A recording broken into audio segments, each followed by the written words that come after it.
और हिंदी मिला के जो हिंदुस्तानी भाषा बनती है, मैं जो अपनी गज़लें कहता हूँ वो हिंदुस्तानी भाषा में है।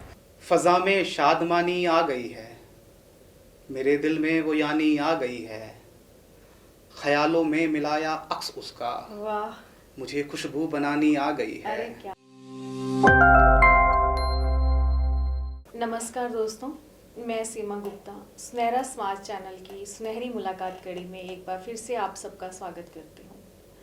दोस्तों, हमारी कोशिश है कि हम आपसे कला के हर क्षेत्र से रूबरू करवाएं, उस कला के शख्सियतों से आपकी मुलाकात करवाएं, चाहे वो कवि हों, शायर हों, चित्रकार हों, गायक हों या किसी भी विधा के जानकार हों। इसी सिलसिले को आगे बढ़ाते हुए आज हमारे साथ हैं चंडीगढ़ के जाने माने शायर शमशेर साहिल जी। मैं उम्मीद करती हूँ कि आप सबको उनका साथ बेहद प्यारा लगेगा, क्योंकि उनकी शायरी में जो हुस्न है, जो नज़ाकत है, जो इश्क है, जो मुश्क है, वो आप तक पहुँचेगी और आप उस खुशबू में तरबतर ज़रूर होंगे। शमशेर जी अध्यापक भी हैं। अध्यापक के साथ साथ ये शहर के बेहतरीन गज़लकार हैं, समीक्षक हैं और नज़में तो बहुत ही कमाल लिखते हैं। नज़म हो या गज़ल हो इनकी, वो गज़ल के जानकार जानते हैं कि बहर और मीटर पर जितनी खरी उतरती है उससे भी कहीं ज़्यादा उसके अंदर भाव होते हैं। मैं एक उनके ही शेर से उनका स्वागत करना चाहूँगी कि मुझसे अब मुसव्विर भी रश्क कर रहे होंगे, मुझसे अब मुसव्विर भी रश्क कर रहे होंगे, आपकी हथेली पर दिल बना रहा हूँ मैं, कि आपकी हथेली पर दिल बना रहा हूँ। कितना खूबसूरत और नाजुक सा शेर है। तो आइए स्वागत करते हैं शमशेर साहिल जी का। नमस्कार शमशेर जी। जी नमस्कार।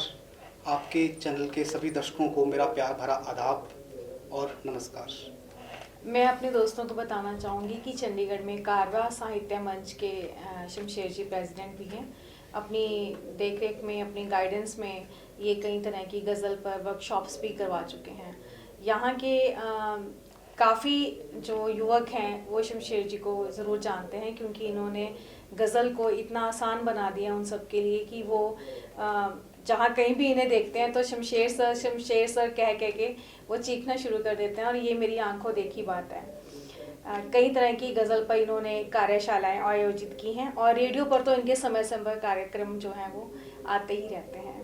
तो चलिए उनसे ही पूछते हैं कि गज़ल की तरफ स्पेशली उनका झुकाव क्यों हुआ और कैसे हुआ, क्योंकि गज़ल एक कठिन विधा है। शमशेर जी, तो मैं तो ये पूछना चाहूँगी कि जैसे गज़ल एक कठिन विधा है और उसमें बहर और मीटर पर खरे उतरना एक टास्क है, एक मुश्किल काम है, एक अभ्यास है निरंतर, तभी हम गज़ल की तरफ जाते हैं। क्या आपके घर में शायरी का माहौल था, कवियों का माहौल था, साहित्यिक माहौल था, इस कारण आप गज़ल की तरफ मुड़े या शायर बने, या आपके अंदर ही शायरी का कीड़ा था? देखिए, मैं आपके पहले प्रश्न का जवाब देना चाहूँगा कि विधा कोई भी कठिन नहीं होती है। विधा को अगर अच्छे से समझा जाए, विधा को अगर अच्छे से जिया जाए तो विधा अपने आप ही आसान हो जाती है जी। और जो आपने दूसरा प्रश्न किया कि मेरे अंदर गज़ल कैसे पैदा हुई, तो ये बात है कि मेरे परिवार में कोई साहित्य से जुड़ा हुआ नहीं था। जी। धीरे धीरे एक जैसे ही जितने साहित्यकार होते हैं उनकी एक अलग जर्नी होती है, एक अलग यात्रा होती है। तो उसी यात्रा के दौर में मैं भी जुड़ा और बचपन से ही मुझे कविताएं पढ़ने का, संस्मरण पढ़ने का, एक तरह से कहा जाए साहित्य जो भी विधाएं होती है उनको पढ़ने का बचपन से ही बहुत शौक़ रहा है। तो ऐसे ही पढ़ने का सिलसिला जारी रहा और जैसे बचपन में सभी के अपने अपने शौक़ रहते हैं, तो मैं अखबार की कटिंग्स जिसमें कोई ना कोई कपलेट्स जैसे शायरी की या कोई लघु कथाओं की वो काट के अपनी डायरी में चिपका लिया करता था। तो वहाँ से मेरी इस यात्रा का जो है दौर शुरू हुआ और उसके बाद फिर धीरे धीरे धीरे कविताएं कहने लगे। उसके बाद पता तो नहीं था कि फलां विधा ये होती है, फलां विधा ये होती है, जो भी जहन में आता रहा हम कुछ ना कुछ उन्हें डायरी के पन्नों पर उतारते रहे। तो यहाँ ये मेरा सफ़र का आगाज़ रहा और उसके बाद शायरी की या हम गज़ल की बात करें तो मैं कहीं ना कहीं इस चीज़ से मुतासिर रहा, प्रभावित रहा कि जो भी जैसे यूट्यूब से वीडियो आती रही, ठीक है, उनमें कहीं ना कहीं हमारे इंटरेस्ट की चीज़ें जब हम ढूंढते हैं तो धीरे धीरे कविताएं ढूंढते रहे, उसके बाद एक गज़ल जैसी चीज़, क्योंकि उस टाइम हमें नहीं पता कि गज़ल होती क्या है, तो वो चीज़ें एक अच्छी लगी और मन किया कि हम भी ऐसे जो जो दो लाइनों में वो चीज़ें बोल रहे हैं तो उन चीज़ों की तरफ प्रयास किया। तो पहले तो हम वो दो दो लाइनों की जो चीज़ें हैं वो लिखते रहे, बोलते रहे, पढ़ते रहे। फिर बाद में एक ऐसी चीज़ें हुई, कई लोगों से हमारा राब्ता हुआ, तो उन लोगों से पता चला कि गज़ल की तरफ अगर आप जाना चाहते हैं तो उसका एक प्रॉपर पैटर्न होता है, उसका एक अलग से रास्ता होता है। आप उन चीज़ों को सीखिए और फिर आप गज़ल में एक अच्छा मुकाम हासिल कर पाएंगे। आपने वो बात बिल्कुल सच कर दिखाई कि एक अच्छा पाठक जो होता है वो कभी ना कभी एक अच्छा लेखक या अच्छा कवि तो बनता ही बनता है। जैसे कि आपने बताया कि पढ़ने का शौक था, कटिंग संभाल के रखते थे, तो एक अच्छा पाठक ही करता है उन सब चीज़ों को संभालना और सहेजना। ये आपकी तो मतलब शायरी के बीज आपके बचपन में पढ़ने के दौरान विकसित होने शुरू हो गए थे। जी जी जी। तो जैसे कि आप पहले आपने कविताओं से शुरुआत की थी, कविता से आप धीरे धीरे गज़ल पे आए। तो गज़ल पे जब हम यंग जवान होते हैं गज़ल की तरफ, क्योंकि हमने भी जगजीत सिंह की गज़लें बहुत सुनी हैं, तब हमें पता चला कि अच्छा ये गज़ल है। तब धीरे धीरे हमारा गानों से इंटरेस्ट हट के गज़लों में तब्दील हो गया था। और गज़लें वो इसलिए अच्छी लगती थी, उसमें इश्क मुश्क की बातें बड़ी होती थी जो आकर्षित करती थी उस समय। तो आपका गज़ल की तरफ आने का जो हुआ वो पहला इश्क लेके आपको आया, या मतलब गज़ल आपको वैसे ही अच्छी लगी तो आपने गज़ल सीखी? नहीं, मैं इस पे ये कहना चाहूँगा कि है एक बात कि कहा जाता है कि कहीं ना कहीं इश्क से या किसी को धोखा लगता है तब वो किसी चीज़ की शुरुआत करते हैं। तो इसलिए मैंने पहले बताया कि मेरा बचपन से ही कुछ साहित्य से रुझान रहा था। मैं जैसे मेरी एक आदत रही थी कि मैं अपनी जो दिन भर की जो चीज़ें हैं या कोई मेरी अच्छी चीज़ें हैं, अच्छी बातें हैं, या किसी शख्स से मेरा अगर राब्ता अच्छा हुआ है तो मैं उन लोगों के साथ जो भी मेरा रिलेशन रहा है, जो भी यादें रही हैं, उनको मैं अपनी डायरी में लिख लिया करता था। तो एक राइटिंग का जो ये एक कीड़ा था वो मेरे बचपन में हमेशा से था। और इस तरह से ही मैंने बताया वो चीज़ें मैं लिखता रहा और कहीं ना कहीं फिर जो भी आसपास कहा जाता है कि जो साहित्यकार होता है उसकी ऑब्जर्वेशन बहुत गज़ब की होती है और गज़ब की होनी भी चाहिए, क्योंकि जहाँ पर एक आम आदमी जहाँ से निकल जाता है, एक साहित्यकार है वो वहाँ पे ठहरता है और उन चीज़ों को ऑब्जर्व करता है और उन पे लिखता है। तो ऐसी बात नहीं है कि मैंने इश्क से शुरू किया। मैंने देशभक्ति की चीज़ें, उसके बाद समाज में कोई चीज़ें हो रही हैं, करप्शन पे लिखा। धीरे धीरे आते आते फिर एक दौर आया, उस दौर में आपको पता ही है फिर इश्क मुश्क की बातें भी हुई।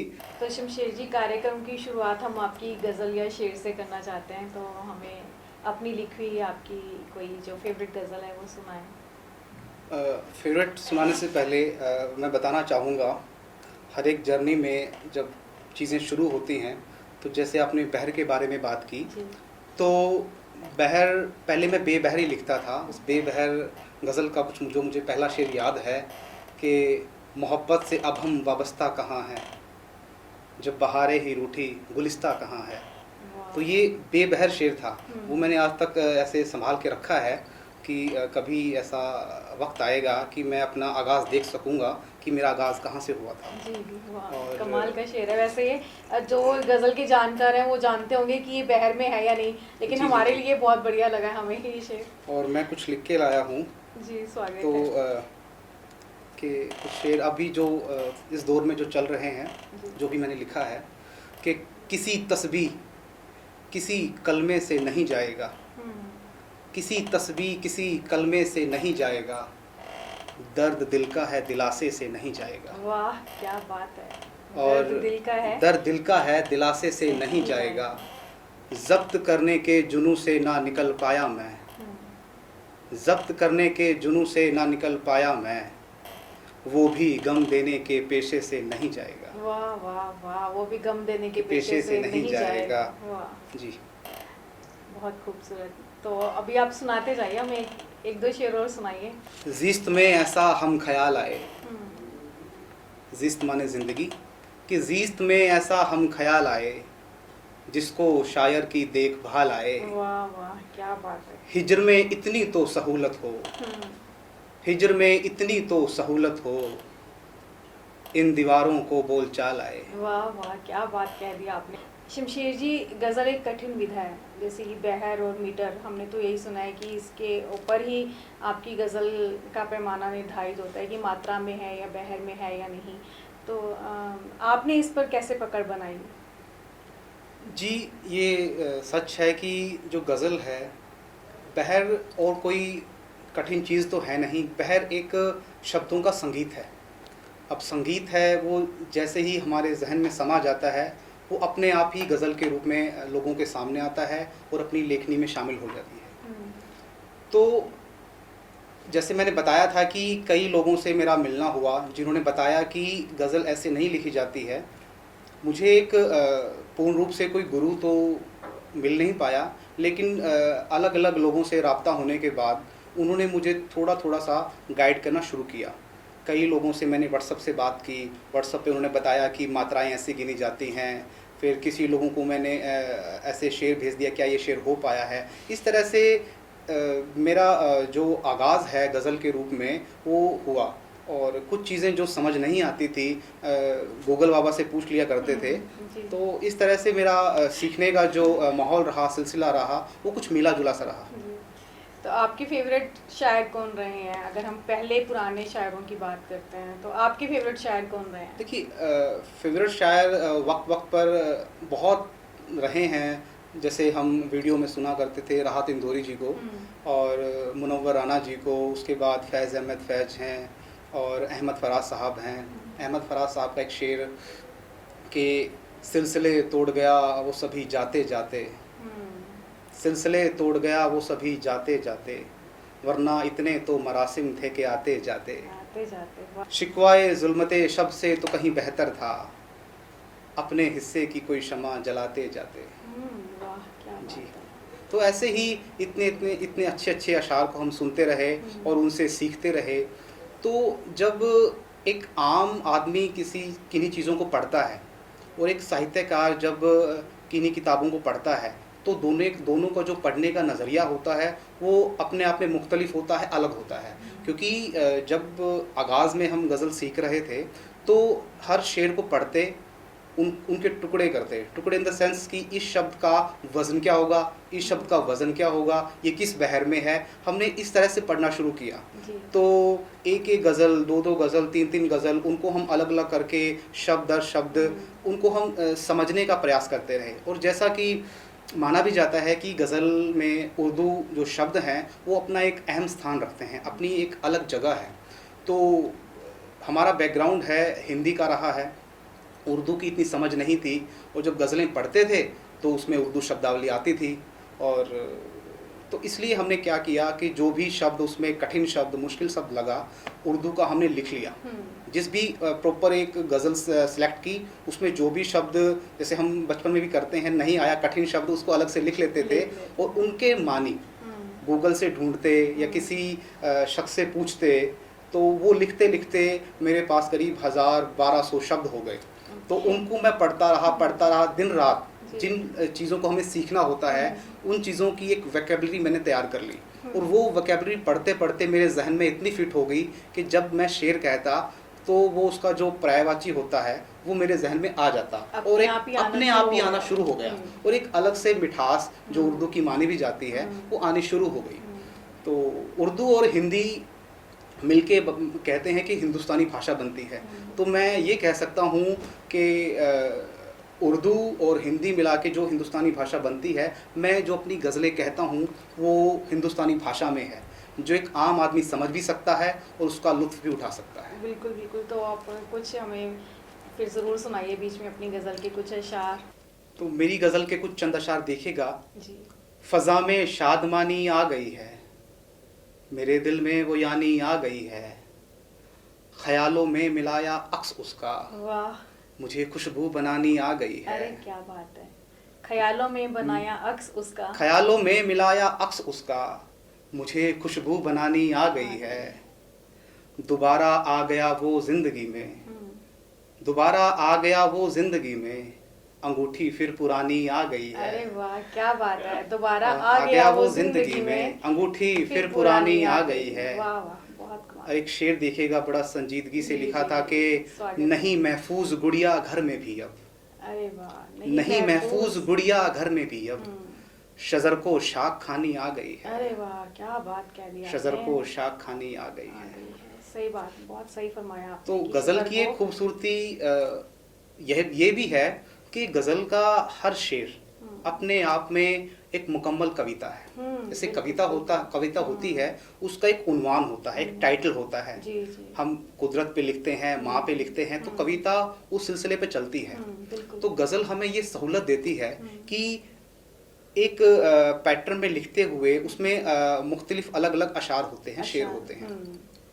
तो हर शेर गजल में एक होती है, लेकिन गजल उसके एक हर होती शेर है। के मानी जी जी जी अलग हो जी। सकते हैं। गजल एक होती है, वो कई चीज़ों से, जैसे उसमें बहर तो मैं बता चुका हूँ, एक उसमें काफिया, रदीफ, जो हम राइमिंग वर्ड कहते हैं, वो जी, होते हैं। जी। और लेकिन इसमें एक सहूलत ये होती है कि हर शेर में, शेर जैसा सबको पता है कि 2 पंक्तियों का होता है, हर शेर में हम एक अपनी मुकम्मल बात कह सकते हैं। जी। अगर हमने एक शेर में माँ की बात की है, तो दूसरे शेर में महबूबा की बात कर सकते हैं, तीसरे शेर में देश की बात कर सकते हैं, बिल्कुल, चौथे शेर जी, में जी। कुदरत की बात कर सकते हैं। तो ये एक ही माला के अलग अलग मूर्ति है जिनको हम पिरोते हैं और एक मुकम्मल चीज़ तैयार होती है।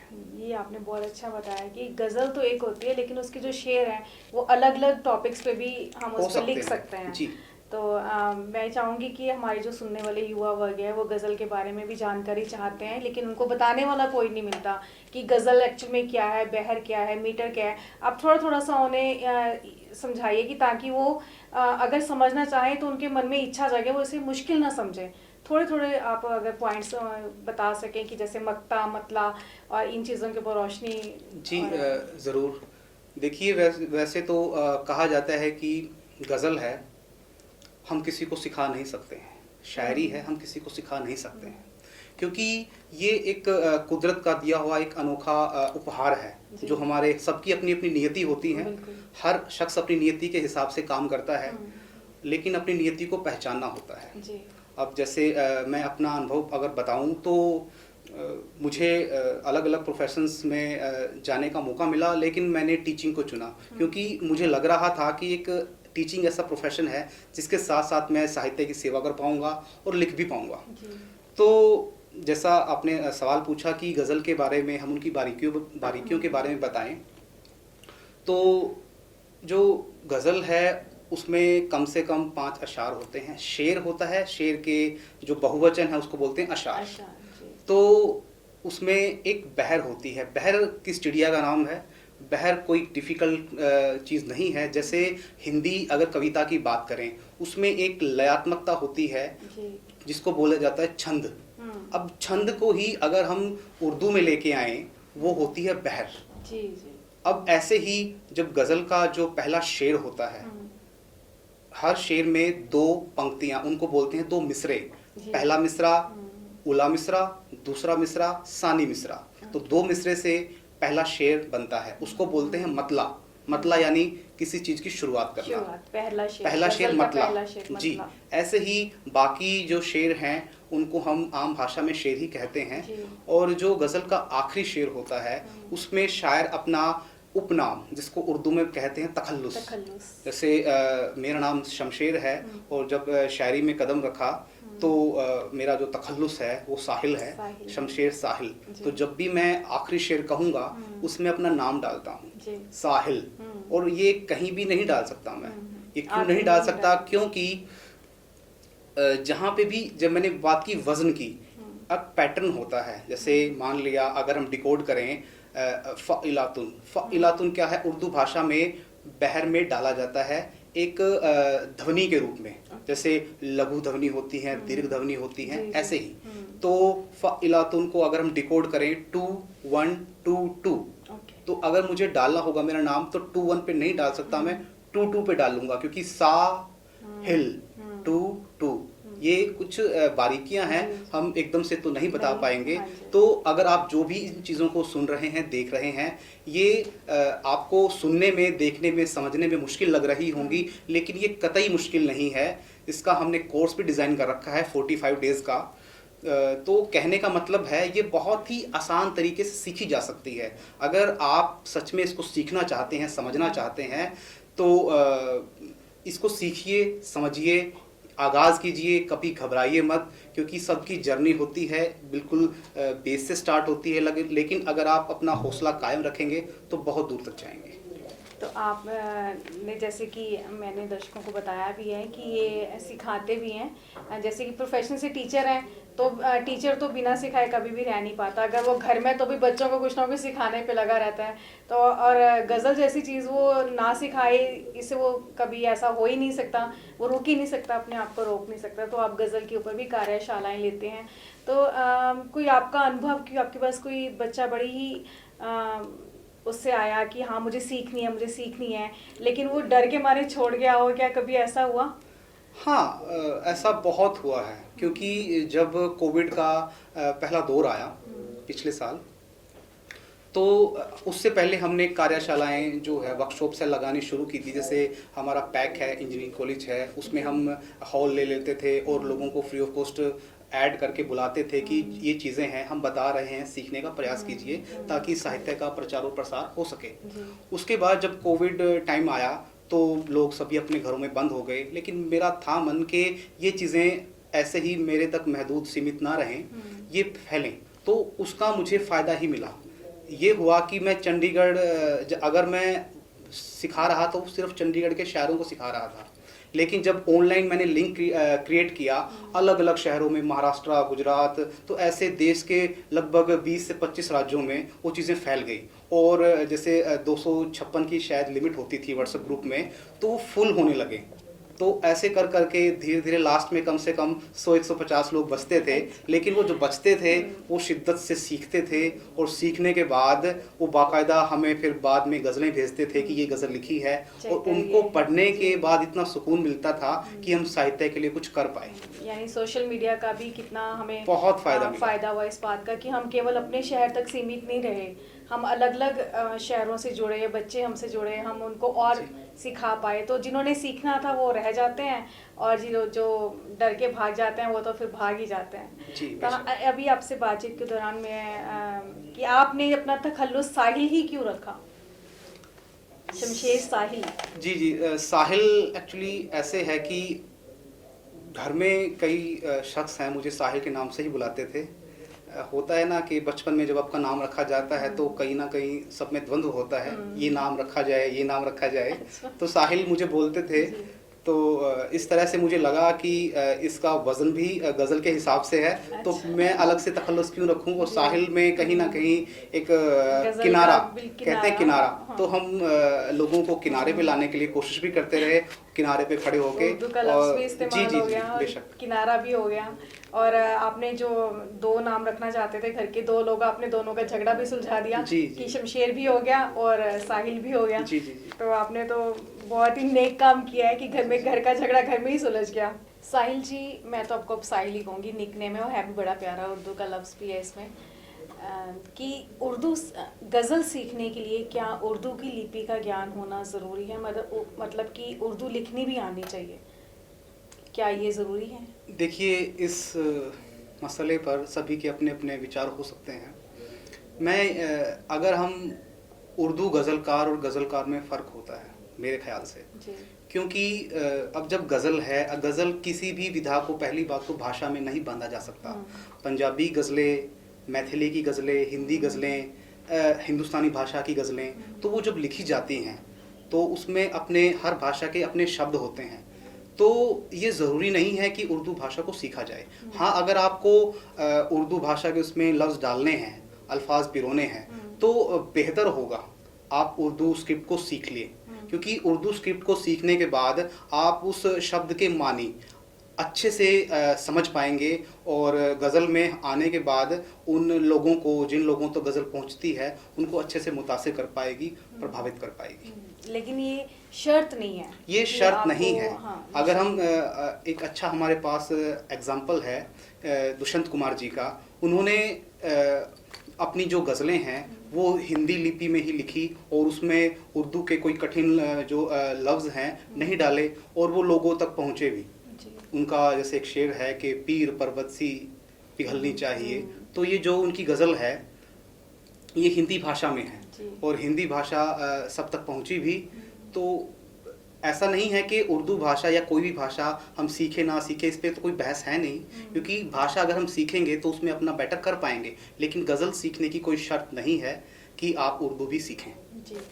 तो हम ज़्यादा से ज़्यादा यूथ को साहित्य की तरफ कैसे मोड़ सकते हैं, क्योंकि अब यूथ जो है वो फ़ोन से या लैपटॉप से, मोबाइल से ही जुड़ा रहता है, तो साहित्य से उनको कैसे जोड़ा जाए? आपको क्या लगता है कि हम क्या प्रयास किए जाने चाहिए? देखिए, जैसे स्कूल लेवल पे ही अगर हम बात करें, अब क्लासेस में हिंदी कविताएं होती हैं। अब मैं +2 जैसे क्लासेस की किताबें जब पढ़ता हूँ, +1 किताब क्लासेस की, तो उसमें उर्दू गज़लें भी हैं, कमाल की बात है, और हिंदी गज़लें भी हैं। तो वहाँ पे जब बच्चा इंटरेस्ट लेता है तो इसका मतलब है उसमें साहित्यिक रुचि है, तो वहीं से एक साहित्य की रुचि उसमें जन्म लेती है। अब आजकल सच बात है कि किताबें पढ़ना पढ़ाना बहुत कम हो गया है। लोगों के घर में जो लाइब्रेरी हैं उनकी जगह फ़ोनें ले ली हैं। तो चलो यही सही कि हम फ़ोन में पढ़ पा रहे हैं। जैसे बहुत अच्छी अच्छी साइट्स हैं, वहाँ पे हम किसी भी पर्टिकुलर बुक्स हैं या कोई PDF हैं या किसी भी शायर और कवि को वहाँ पे आराम से पढ़ सकते हैं। तो खैर वो मज़ा तो नहीं आ पाएगा जो किसी पन्नों को पलटने में होता है। तो मैं बेशक मैं इसलिए सभी से कहना चाहूँगा कि अगर आप साहित्य में रुचि रखते हैं तो पढ़िए, और कैसे पढ़िए, उन किताबों को खरीदिए, क्योंकि किताबें जब भी आपके घर में होंगी, अपने आसपास होंगी, एक माहौल बनता है सीखने का, सिखाने का, पढ़ने का, पढ़ाने का। और आप किसी भी वक्त उन पन्नों को पलटते हैं तो एक खुशबू आएगी जो हर साहित्यकार को आती है, और वो खुशबू आपको एक अच्छा साहित्यकार बनने के लिए हमेशा ही प्रेरित करती रहेगी। बिल्कुल बिल्कुल। तो फिर आप सुनाइए हमें कोई और अपने अशआर, कोई शेर सुनाइए। जी जी, मैं कुछ और पढ़ देता हूँ कि जब तक फिजा में आपकी ही रंगो बू रहे, किस फूल की मजाल है जो खूबरू रहे, वाह वाह। जब तुमको हमसे पहले सी उल्फत नहीं रही, जब तुमको हमसे पहले सी उल्फत नहीं रही, मुमकिन कहाँ है पहले से ही जुस्तजू रहे। अरे वाह, क्या बात है। तुम भी बदल गए हो तो किस बात का गिला, तुम भी बदल गए हो तो किस बात का गिला, ऐसी कोई भी शय नहीं जो हूबहू रहे। अरे वाह, क्या बात है। ऐसी कोई भी शय नहीं जो हूबहू रहे, और बंजर हो जाया करती है सूखी पड़ी जमीन, वाह।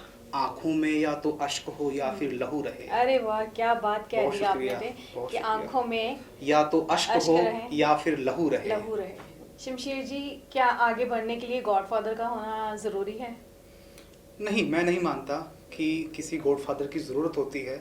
हमें साहित्य हो या कोई और विधा हो, गॉडफादर ज़रूरी नहीं हो, क्योंकि हमें एक मार्गदर्शक अगर मिल जाए उसकी बहुत आवश्यकता होती है, ताकि हमें पता चलता रहे कि गलतियां कहाँ हो रही हैं, कहाँ नहीं हो रही हैं। वो एक दोस्त भी हो सकता है, और हमारे आसपास कोई भी एक अच्छा शख्स हो सकता है। तो गॉडफादर की कोई ज़रूरत है नहीं जी।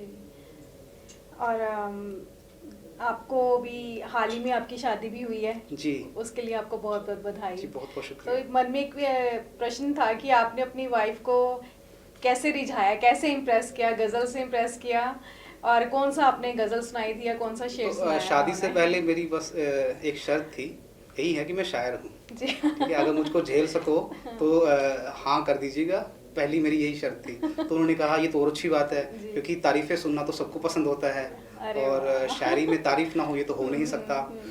तो बस यही था उनको कि मेरी एक शर्त है। मैंने कहा क्या, कि जब भी आप अब तारीफी शायरी लिखेंगे तो मेरे लिए लिखेंगे। मैंने कहा ये तो और अच्छी बात है। ये तो बड़ी खूबसूरत शर्त उन्होंने रखी। तो जी हाँ, तो इस तरह से होता रहा। और आपने फिर कौन सी गजल गाई उनकी तारीफ में? बहुत सारी शायरी लिखी है मैंने उसके बाद भी, तो कुछ मैं देखिए सुनाऊंगा कि स्वागत है। जैसे मैंने आपने जिस शेर से मेरा इंट्रोडक्शन करवाया था, वो शेर मैंने उनके लिए लिखा था कि हाँ, मुझे महसूस हुआ था वो शेर बोलते हैं कि ये शेर किसी को जहन में रख के लिखा गया है। बेशक के एक उसका मतलब मैं शुरू करता हूँ कि दिल उदास है फिर भी मुस्कुरा रहा हूँ मैं, आज गम गुसारों को आजमा रहा हूँ मैं, मुझसे अब मुसव्विर भी रश्क कर रहे होंगे, आपकी हथेली पर दिल बना रहा हूँ। अरे वाह, क्या बात है जी। अगर शमशेर साहिल ना होते, मतलब शायर ना होते, तो वो क्या होते? मैं टीचर होता, और मैं हूँ, क्योंकि मेरा एक ही पैशन रहा है जितना हो सके मैं जो भी मेरी चीज़ें अंदर हैं, जितना भी मैंने सीखा है, मैं उनको सिखा पाऊँ। तो वो एज ए टीचर मैं कर भी रहा हूँ, और शायरी के फील्ड में आकर भी मैं अपने पैशन को अपना प्रोफेशन ही बना रहा हूँ कि मेरे अंदर जो चीज़ है मैं उनको सिखा पाऊँ। तो इसलिए मैं शायर होने के साथ साथ अपना जो प्रोफेशन है उसके साथ भी न्याय कर पा रहा हूँ। तो अध्यापक तो आप हैं ही, तो आप गज़लें भी सिखाते हैं, तो आप शायरी के भी गुरु हुए। जी, सिखाना तो मैं कह चुका हूँ कि मैं नहीं दावा करता कि मैं सिखाता हूँ। हाँ, सबका साथ देता हूँ और ऐसे ही देता रहूँगा हमेशा। बहुत अच्छी बात है ये, आप अपने इस मुहिम में सफल हों। और इतनी आप मुशायरों में शिरकत करते हैं, जगह जगह आप मुशायरे पढ़ने जाते हैं, तो आपकी कोई फीमेल फैन मोमेंट भी होगी यकीनन। अब वो बात ये है कि मैंने जो शायरी है उसको संजीदगी से लिया है। हाँ, एक बात है कि जब भी सामने होते हैं तो फीमेल्स भी होते हैं, मेल्स भी होते हैं, लेकिन माशाल्लाह आप देखने में भी खूबसूरत हैं। बात यही है कि मैंने इस विषय में उस तरफ कभी ध्यान दिया ही नहीं कि ऐसा कुछ हो सकता है। अगर शायरी थोड़ा सा बिगाड़ने लग गई तो फिर मेरे अंदर पहले ही एक टीचिंग थी, टीचिंग प्रोफेशन है, तो उसने मुझे हमेशा संजीदा रखा। इसलिए ऐसा कभी कुछ मेरी ज़िंदगी में मौका नहीं आया कि कभी फीमेल के साथ ऐसा इंटरेक्शन हुआ हो। तो चलिए, आपने मतलब गोलमोल कर दिया आपने उस बात को। मैं आपकी इस बात को लेकर बिल्कुल भी सेटिस्फाइड नहीं हूँ, क्योंकि फैन मूवमेंट कोई ना कोई ज़रूर होगी, वो आप नहीं बताना चाहते तो कोई बात नहीं। खैर, आप ये बताइए कि आपको किस शहर में मुशायरा पढ़ के बहुत अच्छा लगा। मेरे कई आइडियल जो शायर हैं, जैसे आज के दौर में हैं, मुकेश आलम साहब हैं, दानिश भारती साहब हैं, जगजीत काफिर साहब हैं। वो एक लुधियाना मुशायरा हुआ था, तो जब उन्होंने मुझे वहाँ बुलाया तो मेरा एक सपना सच होने जैसा था, क्योंकि जिन लोगों को मैं सुनता था, पढ़ता था और उनके साथ मुझे अपना मन साझा करने का मौका मिला, वो मेरे लिए बहुत ही अच्छी बात थी और एक सपना पूरा होने जैसा था। तो लुधियाना आपके लिए बहुत एक अच्छा शहर रहा, जहाँ पे आप अपने सुनने, जहाँ पे आपने उनके साथ मंच साझा किया जिनको आप सुनते रहे। और कमाल की बात एक याद बन गई, क्योंकि उसी दिन मेरा जन्मदिन भी था और उन लोगों ने सभी ने खड़े होकर मेरे लिए तालियां बजाई और मेरा जन्मदिन बहुत ही यादगार हो गया। मैं उस दिन को कभी भुला भी नहीं सकता। तो यही आपका यादगार पल भी हो गया जी। तो फिर हमें अपना कोई एक फेवरेट शेर सुनाएं। जी, शायरी बहुत हैं और मैं कुछ सुना देता हूँ कि